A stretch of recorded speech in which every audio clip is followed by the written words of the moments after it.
threshold now applies in the online world.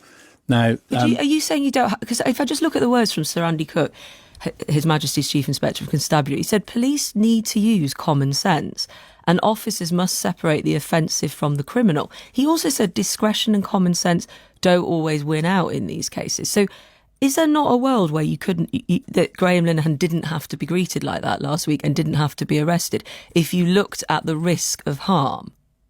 So I'm not going to dive into that. I'm not going to keep going into that one case and poring over it.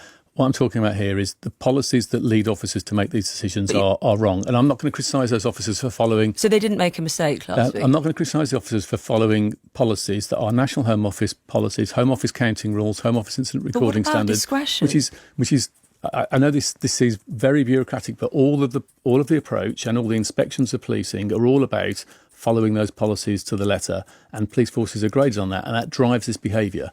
We need to pull those policies back to give officers more discretion to make different decisions in these circumstances.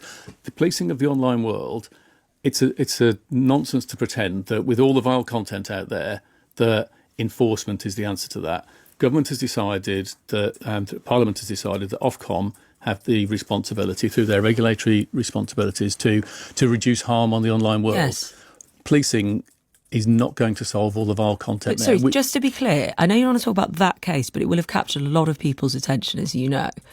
You're saying at the moment there is no discretion and no ability for police officers to make a decision not to go and make that sort of arrest. I'm not saying there's no discretion. Right, so there is some. I'm not saying there's no discretion, so there's limited discretion. I'm not going to criticise officers for acting within current policy.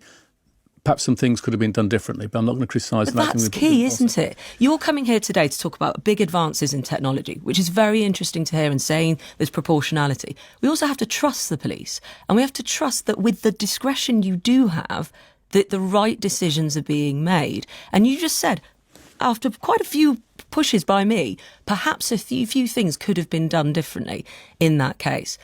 Well, why aren't they? So I think I've dealt with that, Emma. I've been really clear. No, you've answered about the limits. You've not answered that question, if you don't mind me saying. You've not answered why, if some things could have been done differently last week, they weren't. So officers are making judgments in thousands of cases. The current policies, as I say, the national guidance that comes from the Home Office is very clear about following through on what the victim alleges, taking that at face value and following that through the system. It gives Are your police officers scared? And then there's inspection regimes that follow on a national basis. You said all to check this. these things. Are they scared? I'm trying to understand, if things could have been done differently last week and they weren't, are your officers scared not to arrest somebody for a handful of tweets? There's an expectation. I think scared's the wrong word, but there's an expectation.